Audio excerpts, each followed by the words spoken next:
의문에 앉아있던 안진뱅이를 일으킨 사건, 나면서부터 걷지 못하던 안진뱅이를 예수의 은과 내게 없거니와 나사렛 예수의 이름으로 인나 부르라.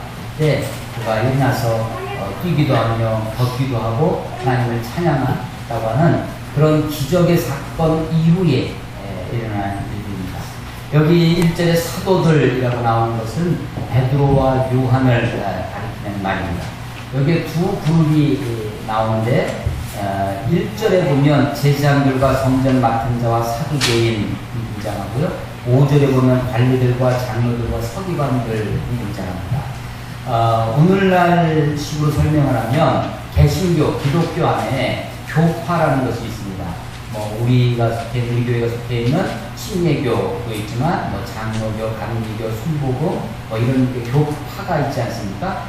그런 식으로 예수님 당시에 유대교 안에 종파가 있었습니다. 근데 그 종파 중에 가장 큰 종파가 무엇이었냐면 바리새파였습니다. 바리새인들의 모임, 바리새파가 있었고, 또 하나 그룹이 있는데 그게 사두개인들이 모인 사두개파가 있었습니다. 바리새파는 율법을 중요시 여깁니다. 율법 중심입니다. 사두개파는 제사, 의식을 중심으로 합니다. 오늘날 우리는 이제 좀 다르게 보지만 일반적으로 종교학에서는 기독교라고 하는 큰 것 안에 천주교라고 하는 가톨릭이 있고, 또 우리가 개신교라고 하는 이것이 있습니다. 이걸 둘 다를 우리 기독교라고 이제 보고 있는 거죠. 그런데 이제 이 천주교 가톨릭은 물론 완전히 하나로만 얘기할 수는 없지만 아무래도 미사를 중심으로 드려집니다. 미사를 중심으로 하는 제사, 어떤 예배, 의식 중심이라면 개신교의 특징이, 우리 기독교 개신교의 특징이 뭐냐면 이 설교에 있습니다. 하나님의 말씀을 가리키는 강론에 있죠. 유대교가 지금 큰 틀이 두 가지가 있습니다. 기둥이 하나가 율법을 중심으로 하는 바리새파. 그래서 5절에 나오는 서기관들, 이 서기관이 서기관 하면 이렇게 기록하는 사람 같지 않습니까? 그런데 이 영어 성경을 보시면 이게 율법의 교사, teacher of the law 이렇게 되어 있습니다. 그러니까 율법사라고 하는 거죠. 율법을 누가 가장 잘 아느냐면 율법을 기록하는 사람들이죠. 근데 이것은 창조적인 것을 기록하는 것이 아니라 전에 있던 율법을 옮겨 적는 것입니다. 이 사람들이 율법을 가장 잘 알고 율법을 가르치고, 그래서 이 사람들이 율법사들 중에 서기관들, 또 랍비, 선생님, 이런 사람들이 한 그 그룹의 마을에서 사람들을 가르치는 장로의 역할을 하게 됩니다. 이 바리새파가 한쪽에 있고, 제사장 그룹, 사두개인이라고 하는 것은 사독의 후예입니다. 사독의 후예들이라는 뜻이에요. 그러니까 사독이 누구냐면 솔로몬 시대의 대제사장이었습니다. 그래서 굉장히 오래된 그룹이죠. 제사, 의식을 중심으로 하는 제사장 그룹이 있었어요. 근데 예수님 당시에는요, 물론 이 헤롯이라고 하는 왕이 있었지만 헤롯 왕이 이스라엘 팔레스틴 전 지역을 다스리지는 못했습니다. 거기에는 이중구조가 있는데 로마가 보내준 총독이 있습니다. 예수님을 신문하고 예수님을 사형에 언도했던 빌라도라고 하는 총독이 있죠. 그러니까 로마가 그때 당시에 다 지배를 하고 있었는데 로마가 파견한 총독도 있고 유대인의 왕이라고 하는 헤롯도 있는 것입니다. 그러니까 헤롯이 다 다스리는 것이 아니라 나중에는 그것을 나눠서 왕으로 하게 해서 분봉왕이라는 말도 생겨나게 되는 것이죠. 거기에 또 이스라엘을 다스리는 아주 중요한 기구가 하나 있는데 그것이 공회라고 우리말에 공회라고 번역된, 우리 15절에 보면 명하여 공회에서 나가라 하는 공회라는 말이 나옵니다. 이 공회가 뭐냐면 사내들인이라는 것입니다. 사내들인. 요즘식으로 설명하면 그게 우리 국회와 같습니다. 이 사내들이는 72명으로 구성됩니다. 이스라엘이 원래 12지파니까요. 한 지파에 6명씩 해서 72명이 구성되고, 거기에 의장이 누구냐면 우리 국회의장 하듯이 거기에 대표가 사내들인의 의장이 대제사장입니다. 그래서 이 사내들인이 그때 당시에 입법권, 또 사법권, 또 상당 부분의 행정권을 다 가지고 있는 그런 상황이었습니다. 왜 이렇게 됐냐면 구약이 끝나고 신약이 시작되는 중간시대에, 신기약 중간시대에 이 유대인들이 헬라의 지배를 받고, 시리아의 지배를 받고 있다가 그때 독립운동을 합니다. 마카비 혁명이라고도 하는데, 이 혁명에서 성공을 해요. 물론 오랜 기간이 되지 않으니까 짧은 기간 독립을 하기도 합니다. 그러다가 다시 로마의 지배를 합니다. 근데 이 혁명을 했던 지도자들이 누구였냐면 제사장들이었습니다. 그래서 이 제사장 마카비 혁명을 했던 사람들이 제사장들이어서 제사장들이 실세를 가지게 됐어요. 그래서 1절에 등장하는 제사장들, 성전 맡은 자들, 사두개인들, 이게 다 같은 그룹입니다. 같은 사람들이에요. 5절에 등장하는 관리들, 장로들, 서기관들이 바리새파 사람들입니다. 사실 이 두 그룹이 그때 당시에는 서로 앙숙이 돼서 싸우고 있었어요. 그런데 예수님을 십자가에 처형하고 죽이고 하는 그 일 어간에서는 이 사람들이 서로 결탁을 해가지고 서로 합심을 해서 예수님을 십자가에 죽게 합니다. 그런데 그 예수님이 부활하셨죠. 그것이 이제 예루살렘에 퍼져갑니다. 더군다나 예수님이 부활하고 승천해서 이제 안 계시는데도 불구하고 초대교회, 처음 그 중에 상당수가 이제 그들을 향해서 교회라는 이름을 처음부터 붙이지 않았습니다. 마태복음 우리가 이제 다음에 말씀 한 마당 할 때 마태복음을 가지고 공부할 텐데, 마태복음에 보면 마태복음 16장에 보면요, 예수님이 제자들에게 물어봅니다. 너희는 나를 누구라 하느냐? 주는 그리스도시여 살아계신 하나님의 아들이십니다. 라고 고백하죠. 과연한 시몬아, 네가 잘하는구나. 이것을 알게 하는 것은 네가 아니라 하늘에 계신 너야. 라고 말씀하시면서 예수님이 내가 이 반석 위에 내 교회를 세우리니 라는 말씀을 하세요. 교회. 이 교회라는 단어가 거기에서 나오죠. 에클레시아라고 하는 교회입니다. 근데 사실 초대교회가 모였을 때 그것을 처음부터 교회라고 부르지를 못했습니다. 자기들이 따로 어떤 정체성이 아직은 분명하게 등장하지 않았습니다. 그래서 처음에는 어떻게 모이냐면 유대인들과 구별이 안 돼요. 그래서 어떻게 모이냐면 유대인들이 모이는 성전에서 모입니다. 유대인들이 모이는 안식일날 모이는 거죠. 근데 같이 모이는데 점점점 이상한 것을 느낍니다. 우리가 저들과 다르다는 것을 알게 됐죠. 우리가 정말 믿고 우리가 정말 따라야 되는 것은 유대교 그들과 다르다는 것을 알게 됩니다. 그래서 이제 모이는 모양이 달라지기 시작합니다. 아하, 우리가 이 성전에서만 모이는 것이 아니라 오히려 그들로부터 핍박을 받게 되죠. 성전 아닌 다른 곳에서 모이기 시작합니다. 그게 이제 교회가 되는 것이고, 안식일이 아니라 안식일보다 더 중요한 날이 있구나 라는 것을 알게 됩니다. 예수님의 부활이 우리들의 믿음의 핵심이구나.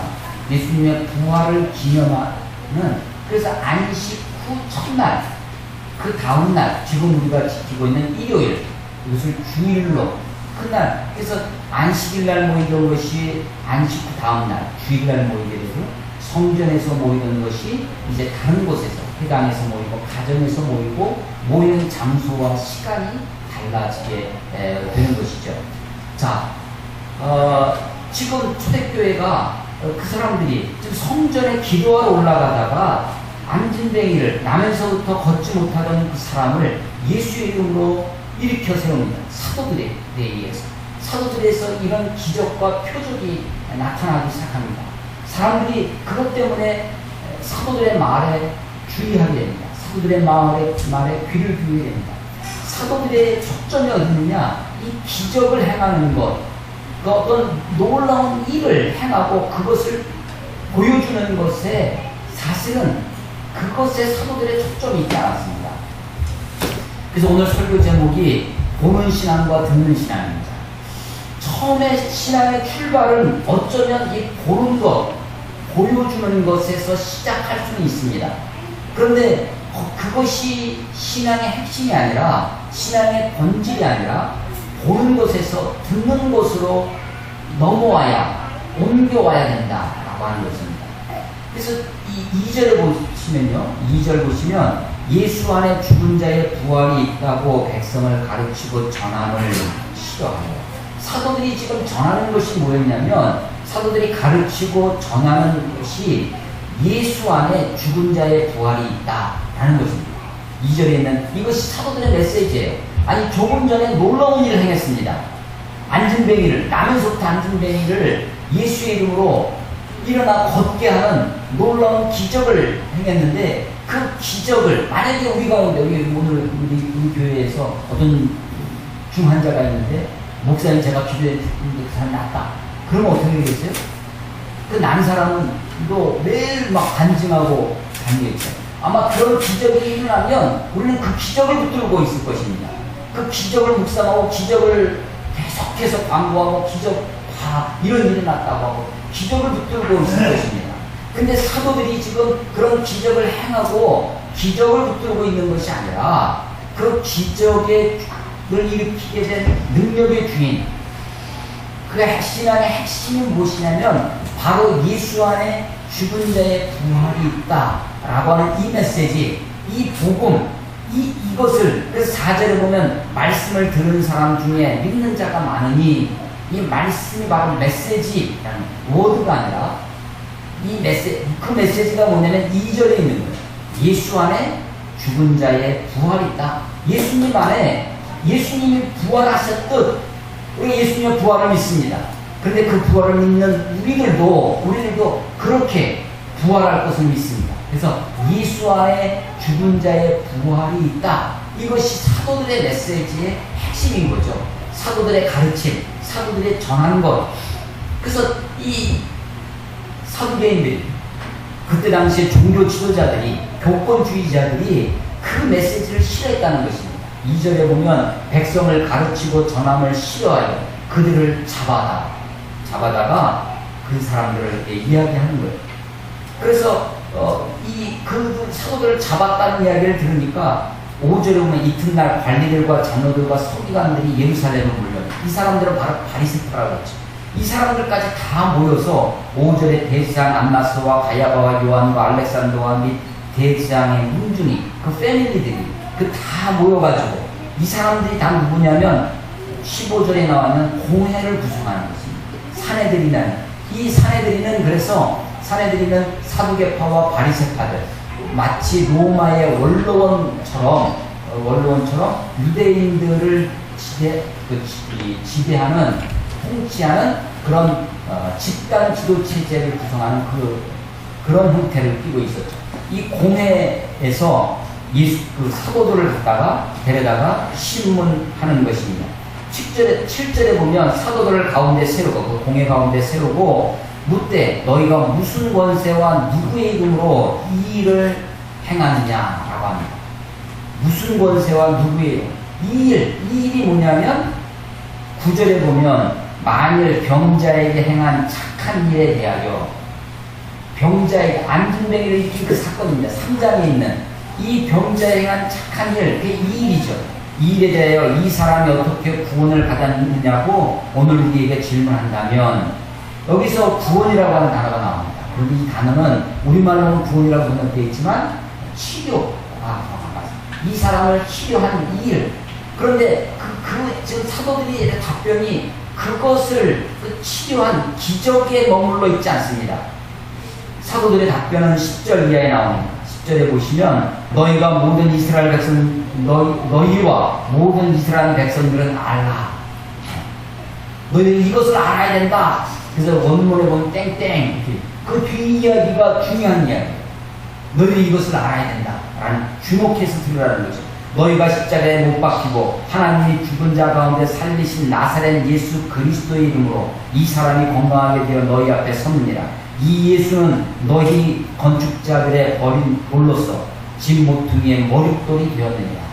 지금 사도들이 지금 공회 앞에서 증언하는 것이 뭐냐면 그 기적 자체, 그 사람이 낳은 것, 그것을 지금 붙들고 그것을 이야기하는 것이 아니라 어떤 일이 벌어진 표적을 보게 하는 그 보는 신앙에 머물러 있는 것이 아니라 이미 우리 눈앞에 보이진 않지만 우리의 신앙의 핵심이 무엇이냐면 너희가 죽인 십자가에 못 박아 죽게 한 그 예수님을 하나님이 다시 살리셨다라고 하는 것입니다.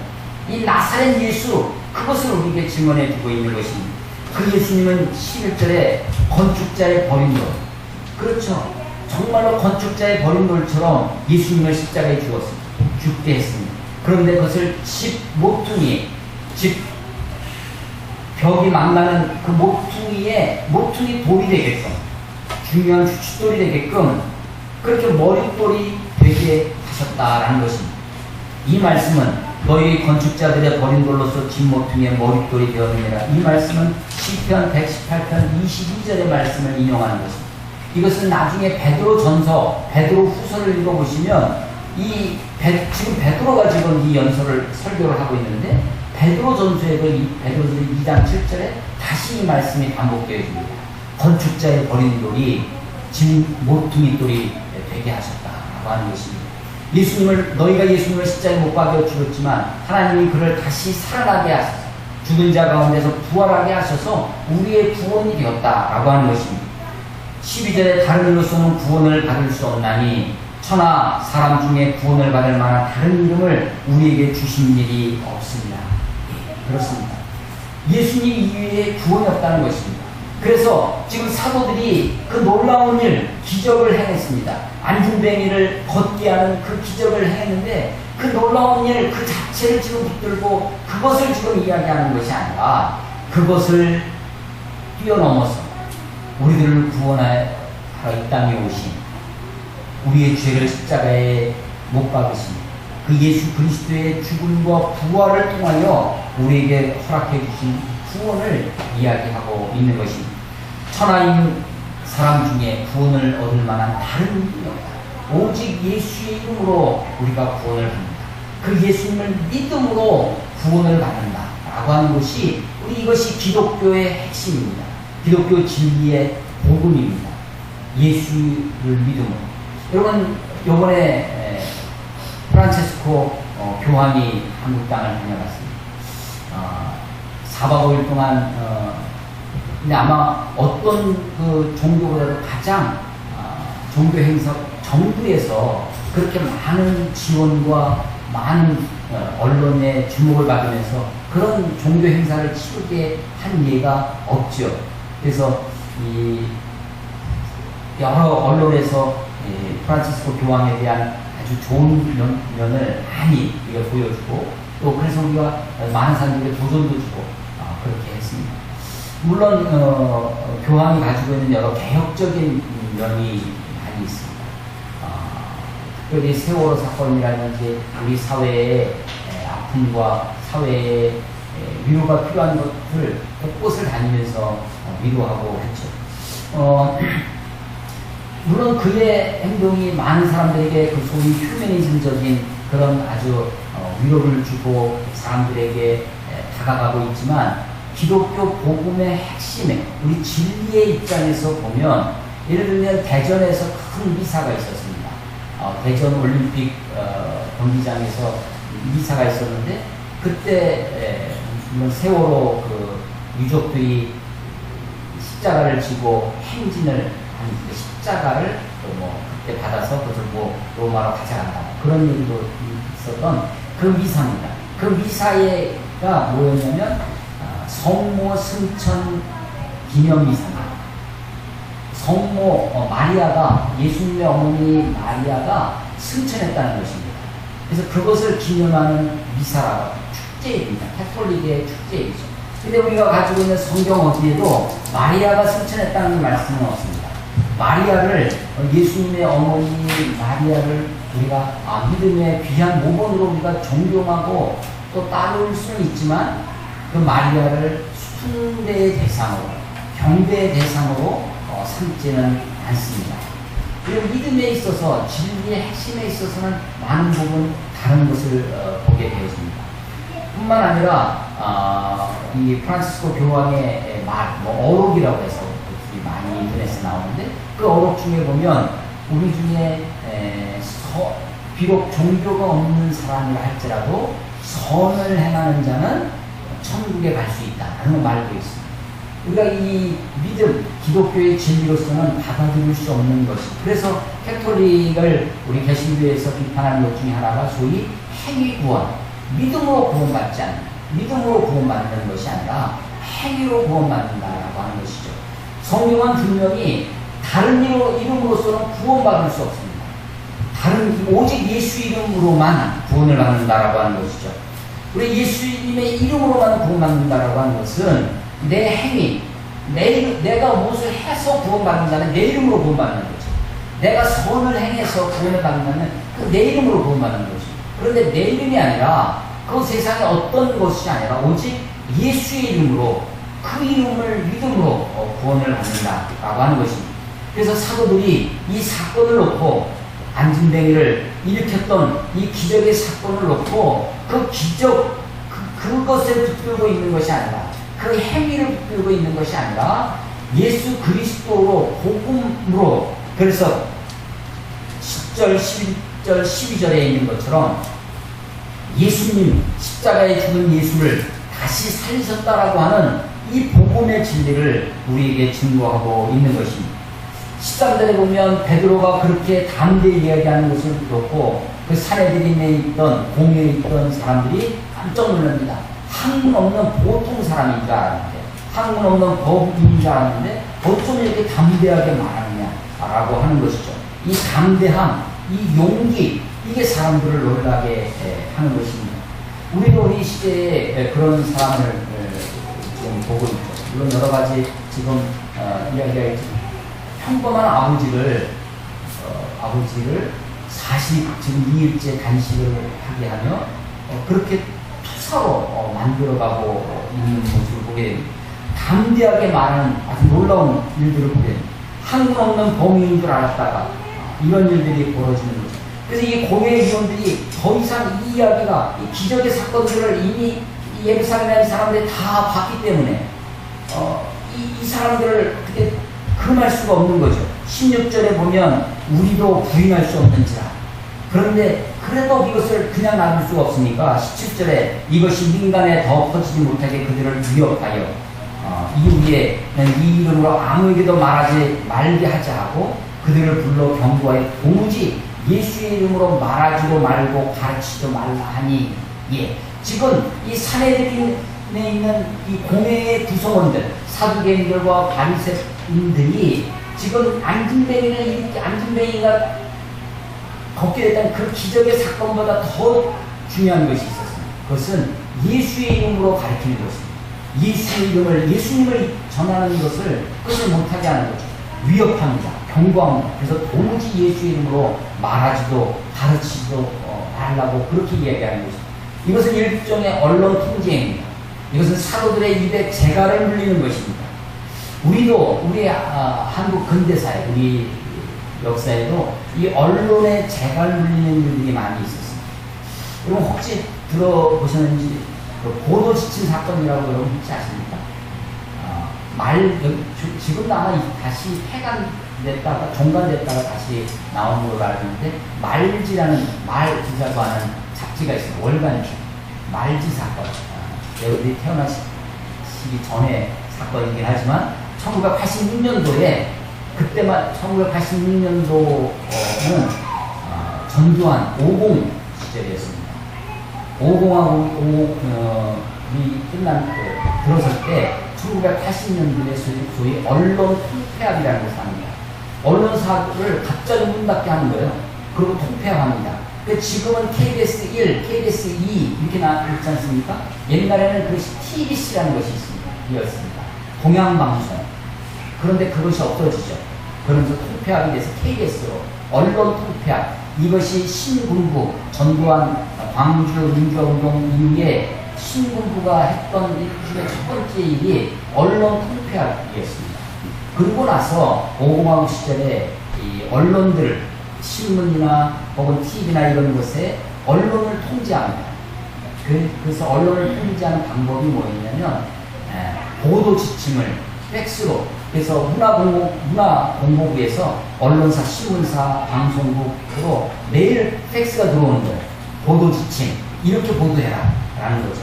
신문 1면에는 어떤 내용을 쓰더라. 거기에는 심지어는 그 제목도 지정을 해주고, 제목의 크기, 활자 크기 있지 않습니까? 어떤 크기로 실어라. 몇 단으로 실어라. 이게 옛날 신문에 이렇게 단문이 있었습니다. 몇 단으로 실어라. 이런 보도 지침이 있었습니다.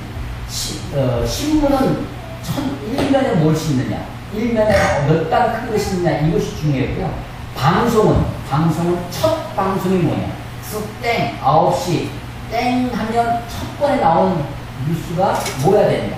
그래서 첫 번에 나올 때 전두환 대통령 이렇게 시작했습니다. 그래서 옛날 그 학생들은 그 무슨 대통령이라고 그러냐면 하면 하면 그때 전두환 대통령은 이렇게 첫 마디가 시작했어요. 그래서 땡전 대통령 이렇게 학생들이 부르곤 있었어요. 그 보도 지침 한번 보도 지침 오는 거예요. 그런데 한국일보의 한 기자가, 김주원이라고 하는 기자가 한 10개월치의 보도 지침을 팩스를 이렇게 철을 해놓은 그것을 복사를 했습니다. 복사를 해서 말지라고 하는 언론사에다가 그거를 보내주고, 또 이거를 그때 이 한국 기자들은 모아놓고 기자회견 해봐야 언론이 통제가 되니까 안 나가잖아요. 그러니까 외신 기자들을 다 모아놓고 그 기자회견을 해요. 우리가 그동안 이렇게 언론이 이렇게 통제돼 가고 왔습니다. 증거가 있다라고 하면서 보도지침이라고 하는 것을, 그래서 보도지침 사건이라고 합니다. 그것을 명령에 지시를 했던 안기부, 또 문화공에서 이것을 국가보안법으로, 또 외교상, 외국 기자들 모아놓기 때문에 외교상 비밀누설죄로 그렇게 이제 김주원, 또 말지 이런 사람들이 다 잡혀 들어가죠. 나중에 이 사람들이 집행유예로 나오고요. 95년도 벌써 그러니까 10년 이상 이 재판이 지속되는데 95년도에 세상이 바뀌었죠. 보건권 다 지나가고 그러고 나서야 이제 대법원에서 무죄 판결을 받게 됩니다. 언론의 재갈을 누리는 거죠. 그래도 진리가, 정의가 끝까지 소멸되지 않냐고 마지막까지. 그래서 우리 한국 사회가 그렇게 역동적인 변화, 여러 가지 시대적인 아픔과 그러면 것이 있었지만 민주화를 이루어가고 사회의 경제 발전을 이루고 사회가 완전히 침몰하지 않냐고 올 수 있었던 데는 이런 사람들의 노력이 있었다라고 생각되었습니다. 지금 이 사도들에게도 동일한 일을 하고 있는 것입니다. 그때 당시에 이 당시에 공권력이죠. 권력을 가지고 있는 사람들이 말하지 못하게 합니다. 예수의 이름으로 도무지 예수의 이름으로 말하지 못하게, 가르치지 못하게 재갈 눌리기, 언론 통제를 하고 있습니다. 그런데 19절을 보면 베드로와 요한이 대답하여 이릅니다. 하나님 앞에서 너희의 말 듣는 것이 하나님 말씀을 듣는 것보다 옳은가 판단하라. 우리는 보고 들은 것을 말하지 아니할 수 없다라고 얘기합니다. 아니 이 사람들이 어떤 사람이었습니까?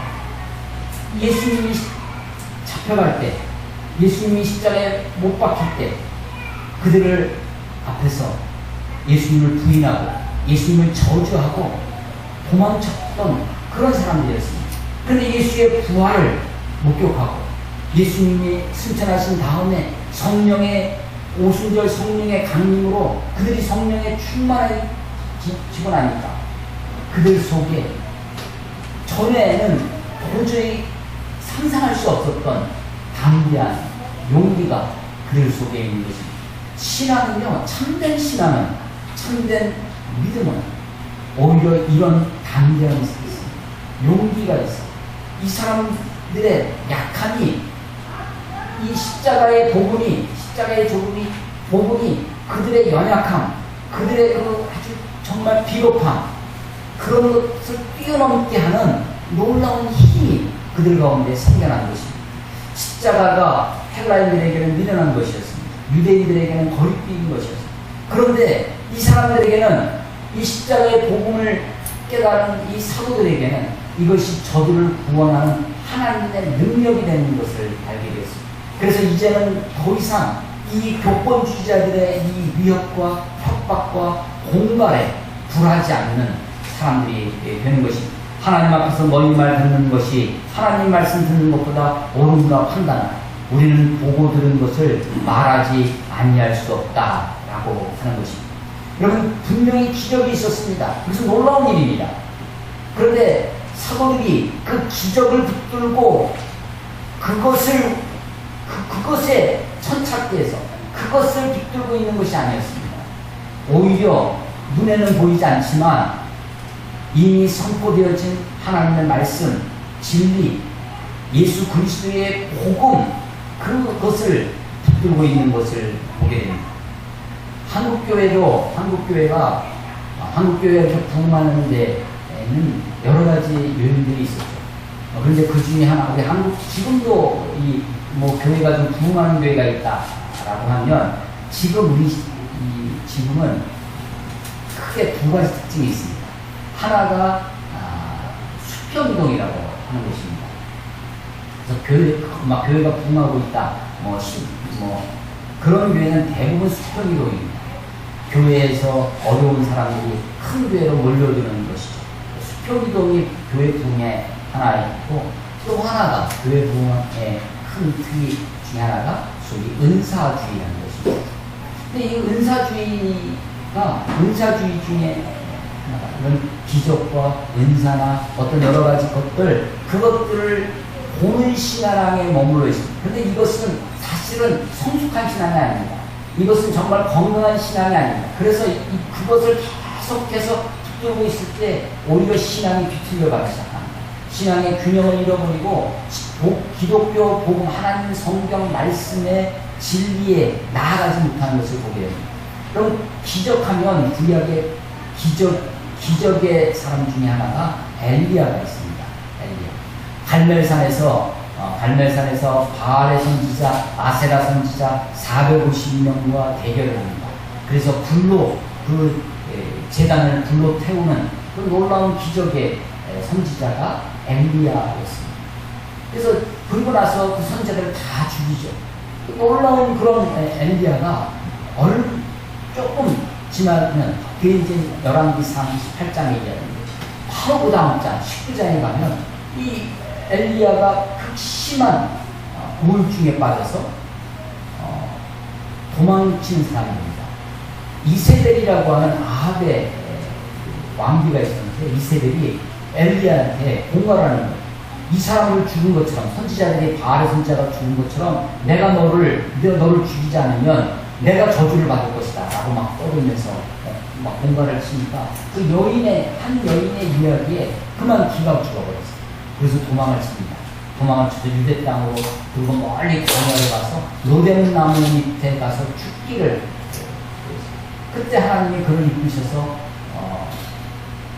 호렙산으로 이끌어 가시죠. 그때 이 엘리야가 보는 것이 뭐였냐면 크고 강한 바람이 지나가요. 근데 거기 하나님 안 계신다는 거예요. 크고 강한. 그 다음에 있는 것이 지진입니다. 막 지진이 일어나는데 그 속에 하나님 없다는 거예요. 그 속에 하나님 안 계세요. 또 큰 불이 일어나는데 그 불 속에도 하나님 없어요. 근데 이런 것들이 다 지나가고 세미한 음성이 들리기 시작합니다. 그 속에서 하나님을 발견합니다. 아니, 지금 엘리야가 큰 기적의 주인공이 됐습니다. 그 기적을 일으켰습니다. 근데 그 기적의 하나님은 그 속에 머물러 있지 않냐고, 하나님이 세미한 음성 가운데 있다는 것입니다. 크고 강한 바람이 아니라, 지진이 아니라, 불이 아니라, 눈에 보이는 어떤 그런 놀라운 일들 가운데 있는 것이 아니라 세미한 음성 속에 하나님이 있다고 하는 것입니다. 아니, 이것은 더 위로 올라가면 모세 시대가 있습니다. 모세가 시내산에서 하나님을 만납니다. 그런데 그 하나님이 시내산에 강림하고 이스라엘 백성들이 그 하나님이 강림하시면서 보러 올라갈 때 빽빽한 구름이 그 신의 산을 불러. 그리고 올라오지 못하게 합니다. 그리고 그때 막 하나님이 막 천둥 같은 그런 소리와 우레와 번개와 그렇게 하나님이 임합니다. 그때 백성들이 두려워 떨죠. 그래서 모세에게 부탁합니다. 하나님이 우리에게 직접 말씀하지 말게 해주십시오. 우리에게 당신의 말씀을 전해 주십시오 하고 부탁합니다. 하나님의 말씀을 듣는 것입니다. 하나님이 어떤 그런 기적, 눈에 보이는 그곳으로 우리의 신앙을 시작할 수는 있습니다. 그런데 그것이 거기서 머물러 있지 않냐고 정말로 복음의 진리의 말씀을 듣는 곳으로, 그래서 보는 신앙에서 듣는 신앙으로 옮겨와야 된다고 하는 것입니다. 사무엘 시대에, 사무엘 시대에 사무엘 시대의 그 영적 지도자, 종교 지도자가 뭐냐면 엘리 제사장이었습니다. 엘리 제사장이 나이가 점점 많이 들어서 성경에 보니까 눈이 어두워졌다라고 되어 있습니다. 눈은 보는 거죠. 눈이 어두워진 그때 어린 사무엘을 불렀습니다. 사무엘아, 사무엘아 라고 부르시죠. 그래서 그 엘리 제사장 시절에 그때 유대인들, 히브리인들의 신앙의 모습이 뭐였냐면 보는 것이 있었어요. 보는 것. 그러니까 제사를 드리고 제사를 드린 것을 보는 것에, 그 보는 것이 변질된 것이 뭐냐면 가나안 신앙입니다. 가나안 종교. 가나안 종교의 핵심이 뭐냐면 우상을 섬깁니다. 우상을 섬기고 그 우상의 모습, 그 번듯한 모습, 그 찬란한 모습, 그 보여주는 신앙에 선착합니다. 그것을 붙들고 있는 것이죠. 그런데 사무엘을 부르실 때 그때 그 사무엘을 부르신 것이 사무엘아, 사무엘아라고 부르십니다. 그 사무엘을 부르신다는 얘기는 뭐냐면 이제 신앙이 보는 신앙에서 듣는 신앙으로 가나안의 우상을 섬기는, 그 가나안의 우상을 섬기는 것과 히브리인들이, 이스라엘 백성들이 하나님을 그렇게 섬기는 것이 거의 동일했습니다. 거기에서 보는 신앙에서 듣는 신앙으로, 말씀의 신앙으로 옮겨와야 된다라고 하는 것이죠. 엘리야 시대에도 그렇고 모세 시대에도 그렇습니다. 이 사도 시대도 그렇습니다. 기적이, 성경의 기적이 창세기서부터 요한계시록까지 기적이 계속 나온 것이 아닙니다. 기적이 어떤 시대에 있었습니다. 아브라함, 이삭, 야곱, 요셉, 창세기에 기적이 없습니다.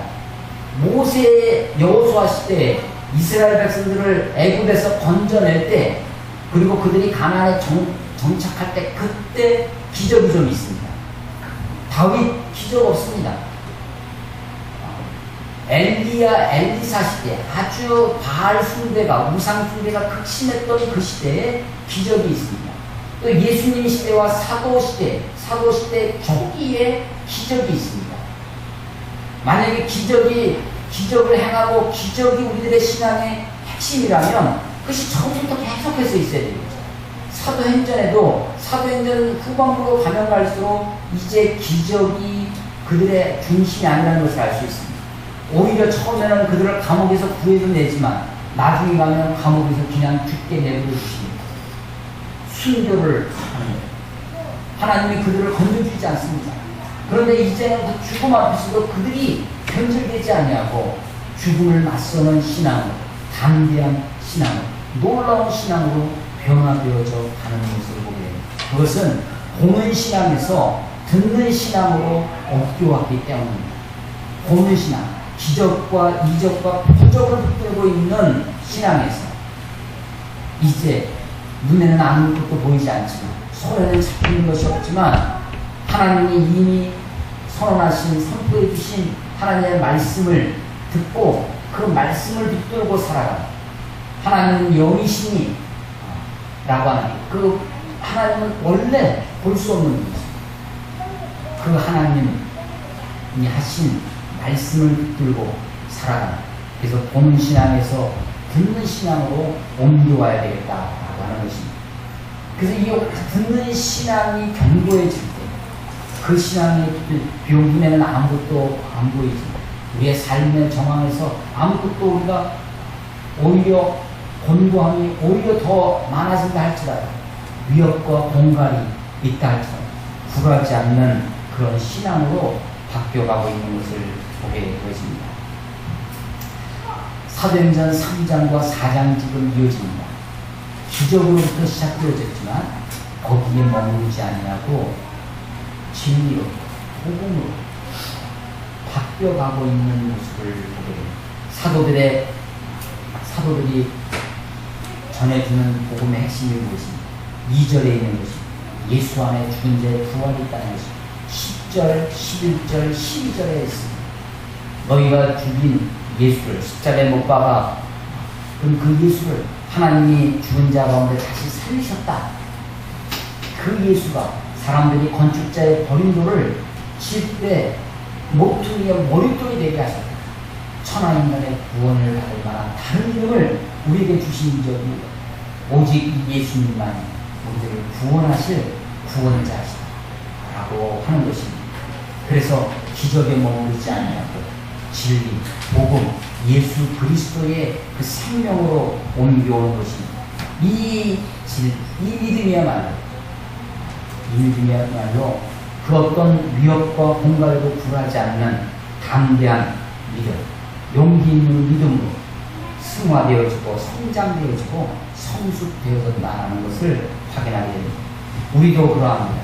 우리도 이 시대에도 저와 여러분들도 보는 신앙을 그것을 추구하는 것이 아니라 듣는 신앙, 그것을 바라고 그것을 부르고 그것을 소망하며 살아가는 저와 여러분들이 되시기를 주의 이름으로 축원합니다. 기도하겠습니다.